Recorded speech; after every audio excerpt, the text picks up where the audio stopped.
So let's get started. Episode 15, and we are talking about embracing change. So what is change? What does it mean to change? Sometimes when we hear that word change, maybe it makes us cringe. Maybe it makes us feel anxious. Maybe sometimes it can bring excitement, feelings of excitement, joy. But often, fun fact is that often humans resist change.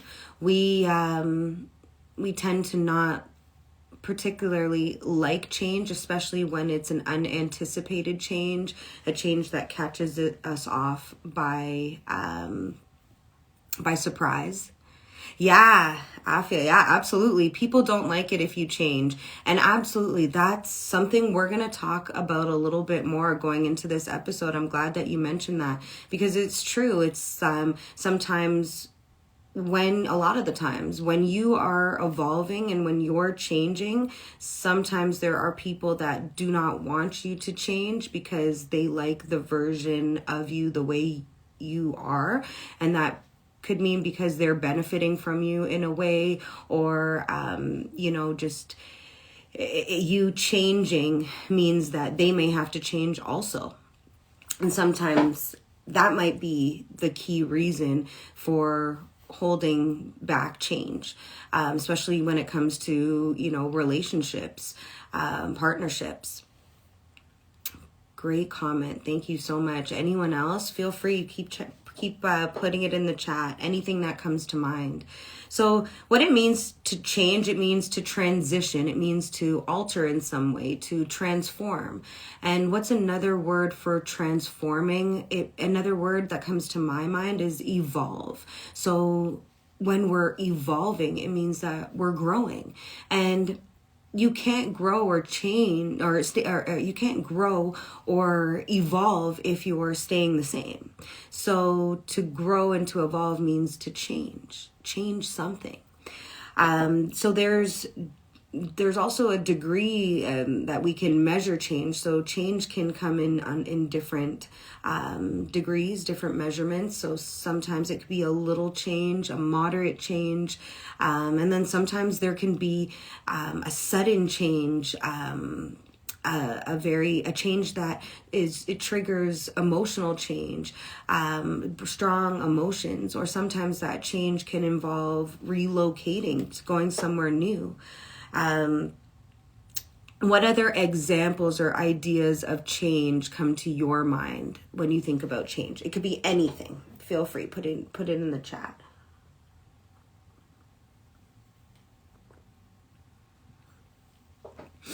There can also be, weight loss journey change, diet changing, sometimes eliminating things from a diet to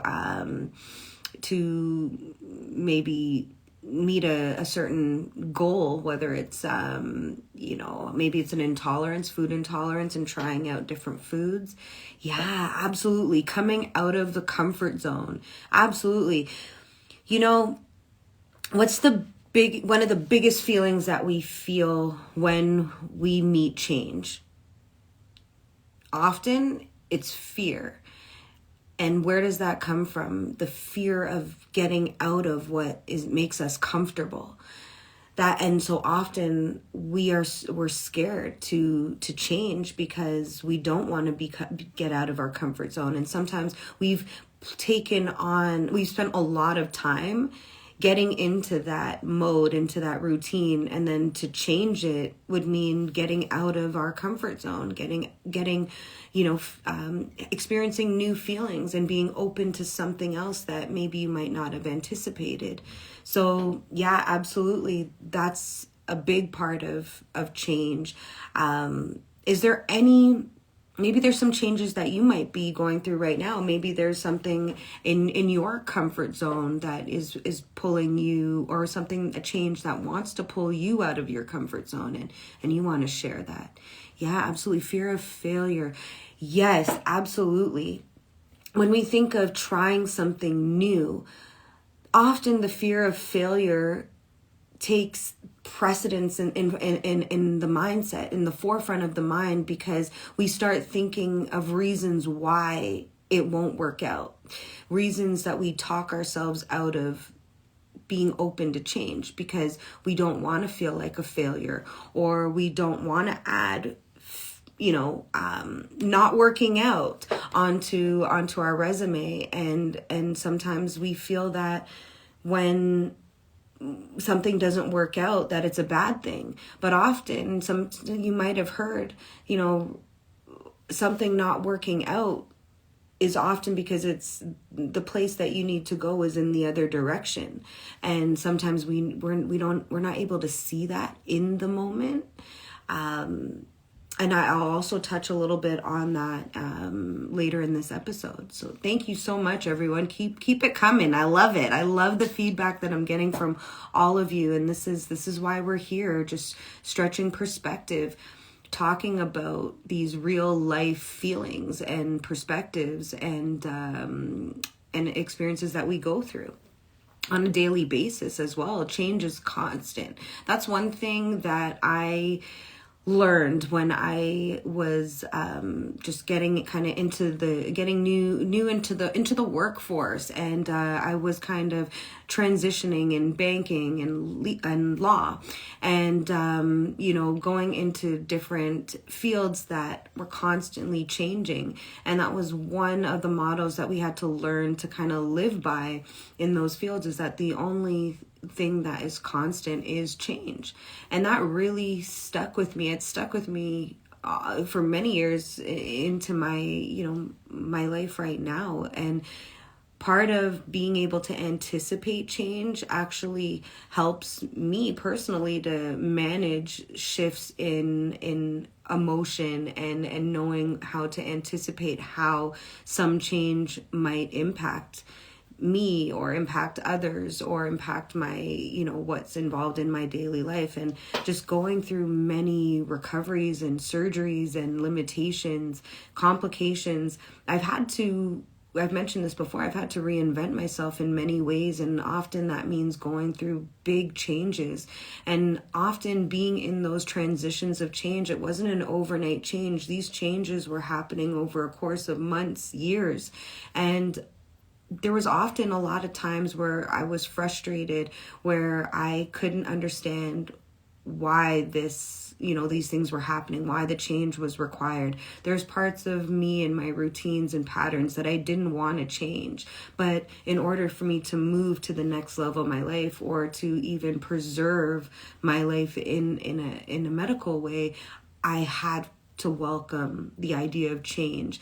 And a lot of getting through day to day was working and is working through mentally the changes in changing my pathways of thinking, changing repeat thoughts that just weren't getting me anywhere, right? So in order for me to evolve and change, I had to change the way that I was thinking, had to change environments, changing different relationships, whether it could be work, friendships, personal relationships.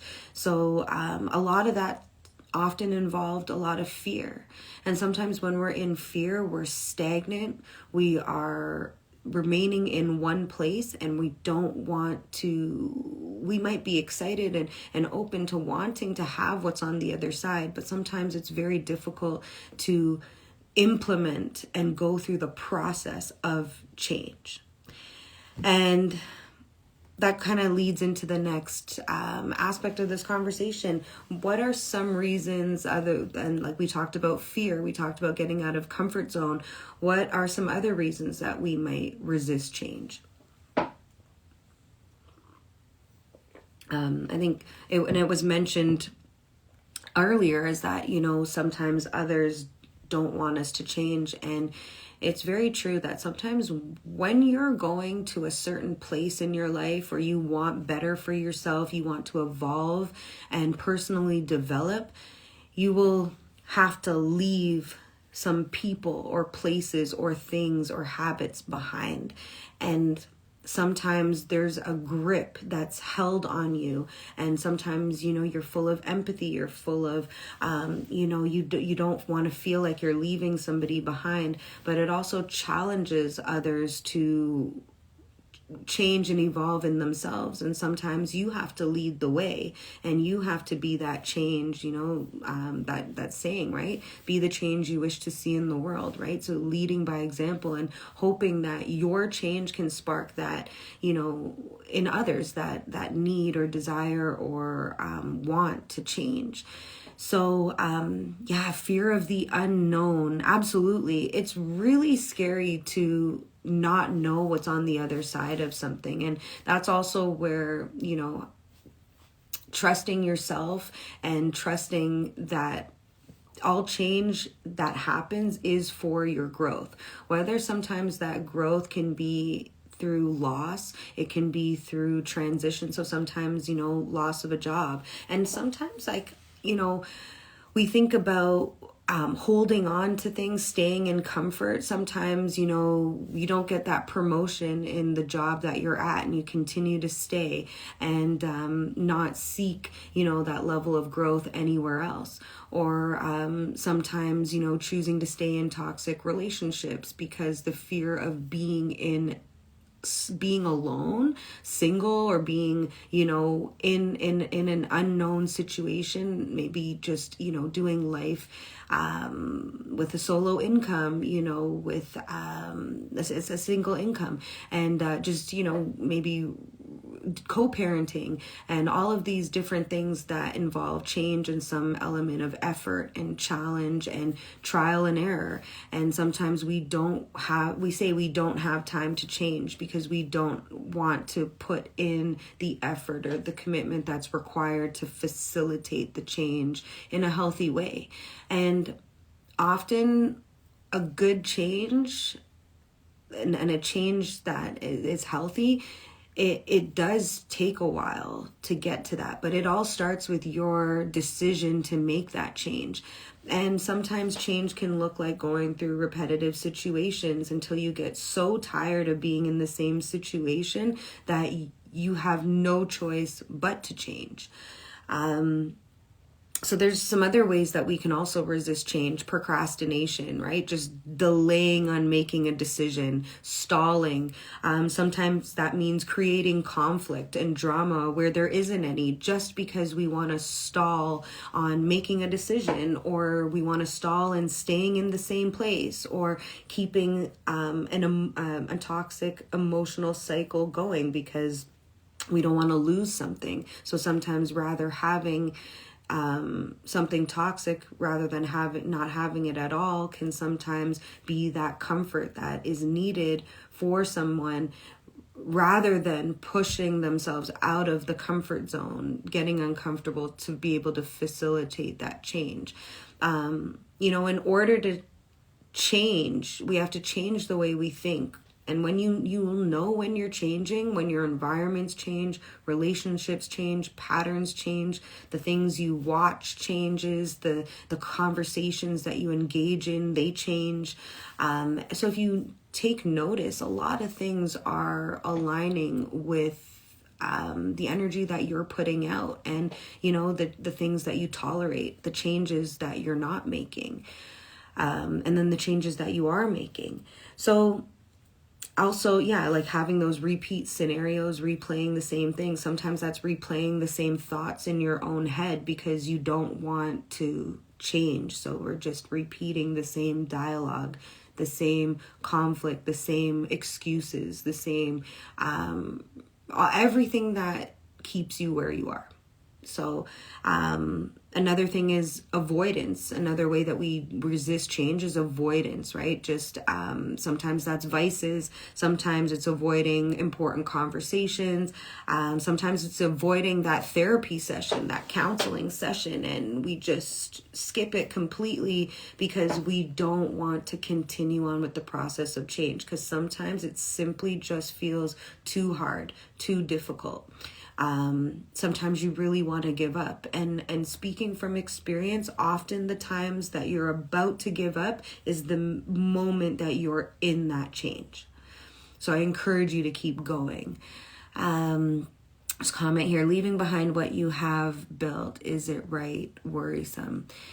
Yeah, so sometimes, we invest so much into something and we've built up so a relationship, a job, a company, a certain lifestyle, and we worry and we're fear about, is it right to change this? And you've built so much and invested so much. Well, the answer can vary, but often when a change is needed, when it's necessary, when just because we've invested and built something up, it doesn't mean that it doesn't need to change or evolve. When we look at, for example, business and entrepreneurs, even just big companies and corporations constantly changing and evolving to compete in the market, to stay afloat. And sometimes we take risks and we invest in something and we might not get that return of investment that we anticipated. But what you still get is the experience. And having experience in whatever it is that you've invested in and built up gives you experience in other areas of your life, and it helps you to expand and grow your knowledge. And that's one thing. It's when we build something up, it's never lost, because you always gain when you go through experience. And when you're building something, you're learning the skills along the way that are often transferable and you can use them in your life. And sometimes it is true that we might feel that we're losing something within that change, that we can't recognize, or maybe just not able to feel relieved of worry until we go through that process and we find out what's on the other side. So also it's trusting yourself, your intuition, your judgment, and knowing when that change is needed. I hope that that helps and touches on, that fear of leaving something behind and welcoming something that's new, and knowing that anything that you're investing in it's never really a loss, because you're always gaining in another area of your life, especially knowledge and experience. And that's something that it can't be taken away from you. So thank you so much for raising awareness on the fear aspects of change, and investing and being afraid to change or leave something because of how much we've put in. It's super important, because they're real life thoughts, fears, and scenarios and situations we go through. So thank you so much for that. So yeah, like the impact of not changing means that you're living in the pain of staying the same. That's sometimes the pain of holding on. Have you ever seen that image of holding on to a rope so much that it starts to cut the insides of your hands, because you're holding on to something so tight that wants to be let go of, and you're damaging yourself by staying in it and resisting change. And sometimes, so the impact of not wanting to change as well can be feeling stuck, depressive feelings as well. Sometimes those depressive, low energy, hopeless feelings come into place, that if, something has to change, it's completely hopeless. There's nothing good on the other side of that.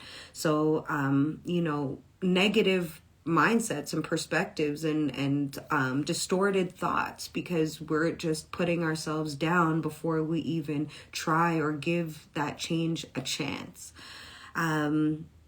Sometimes, as well as when we don't want to change and we're stagnant, it's like feeling that life is just mundane. It's the same thing every day.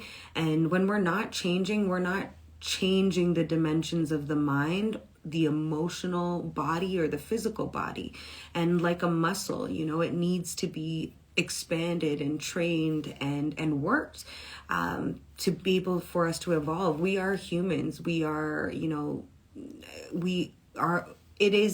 it's part of our job to evolve, to change. We were born into the world as babies, and we all evolve into adults, and different stages of our lives. So just those life cycles and stages show you that we are made to evolve, to change. And then other things, like there's other ways that when we are resisting change, you start to get, other than depressive, you can get angry, irritated, frustrated. And not only does that affect you, it's affecting other people as well. So sometimes when we're angry, frustrated, and we're resisting change, you're blaming other people.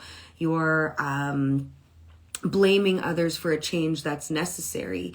Sometimes we are just seeing all the reasons why change won't be beneficial, and rather than looking at the reasons why change can be beneficial, looking at the new opportunities that can evolve in your life, and adventure as well. And sometimes when we're not changing, we're just blocking knowledge. There's this world has an abundance of knowledge, but when we're resisting change, we're not welcoming new knowledge and wisdom and experience. And when we resist change, often we're creating an internal battle. And that's really what it comes down to. When you're resisting change and hanging on to the things that you can't control, it's creating an internal battle. And that's really what that resistance is that internal battle, until you take that step over the hump to get you into that pathway of change. So again, what happens when we welcome change? You feel more confident in your decision making. You feel more confident as a human being that in what we are, how we're designed, the constant evolution of change, personal development. We're being open to learning and going through the next level of our lives. So sometimes, universally speaking, we might say, going toward enlightenment. So growing, living less in the ego, and living more, consciously, and more of a connected life. So, again, when you're welcoming change, you're getting out of your comfort zone. You're opening yourself up to new opportunities and experiences. You're gaining more wisdom. You're able to share that wisdom and experience with other people and help others transform their lives. We are, constantly reinventing ourselves, and we're also helping ourselves to be able to prepare and anticipate change. And that is very powerful in living a health conscious lifestyle every single day. And, it is scary. All change is scary, but life is truly what you make it. Your perspectives, your attitude, your openness, your resilience, your willingness. So getting out of tunnel vision, right? And it also helps you to have more in-depth conversations, meaningful conversations, connective conversations with others, because you have this open mind. We're living in a world where it is constantly changing. Technology is changing. But again, if we're using change to our benefit to help us grow rather than stunt our growth, it is a powerful thing, right? Technology, medical technology, innovation, all of these things can really be beneficial to us if we're learning how to use it strategically and in a positive way. So anyone have anything to share, any comments to add in on what we've talked about, or any thoughts and feels? I actually, it's funny, today we're doing this episode on embracing change. Have you heard about the story of the lotus? Some of you might have heard that story, the story of the lotus, or just the symbolic meaning around the lotus. So the lotus flower, it lives in ponds and murky waters, in the shadows, so to speak. But when the lotus is ready and it rises and it comes up to the surface and it opens up to the light. It's a beautiful flower. It's transformed into this beautiful flower, this authentic, pure, beautiful version of itself. So I thought it was just so ironic. I actually received a card today, and so I'll actually show it to you guys. So it's just perfect, because when we think about, everything that's happening around and on top, and sometimes we don't see what the process is doing to us or for us, we have to just stay committed to the process, to the change. And then once that change is ready to flourish, what happens is it becomes that beautiful lotus. So that, everyone, this is change right here. This is change. When you commit to that process, you're able to get out of the darkness, the murky waters, the cloudiness, and become more clear. And then, we rise to the light and we become more open, more authentic and resilient and strong. So I just thought it was super ironic to receive that card today, and we're talking about embracing change, and that's exactly metaphorically, symbolically speaking, going through the process, to be able to shape yourself to eventually open up to all the possibilities that change has for you, to embrace it so that you can continue to become and to nourish, who you are, and your authentic being, and living more health consciously, and be able to continue to just be that change maker in your life and in the world around you. Thank you, everyone, so much for joining in tonight. This has been such a great episode. Every week, it's amazing, but I love to hear your feedback and your comments. I love growing with you, and being able to expand this health conscious mind state. So thank you all so much for being here in Conscious Love and Light. Signing off. Again, if there's any comments, questions, feels, any topics that you want to suggest that we speak about and we discuss and expand on, email me, fitshealthconsciouscorner@gmail.com, or send me a DM. You can always check any replays on all the episodes that have been put up on our YouTube channel, Fits Health Conscious Corner, and the last episodes are all up there as well, episode 13 and 14. So we're all up to date. Everything is on there. Feel free to watch them. I also catch myself watching them as well, and just going back on some of those topics when I need it as well, right? So we're all continually learning. I'm learning from you. So thank you so much for taking the time out. I appreciate all of you, and we'll see you all next week. Thank you, Fits Health Conscious Corner. Have a wonderful rest of your day. Lots of love. See ya.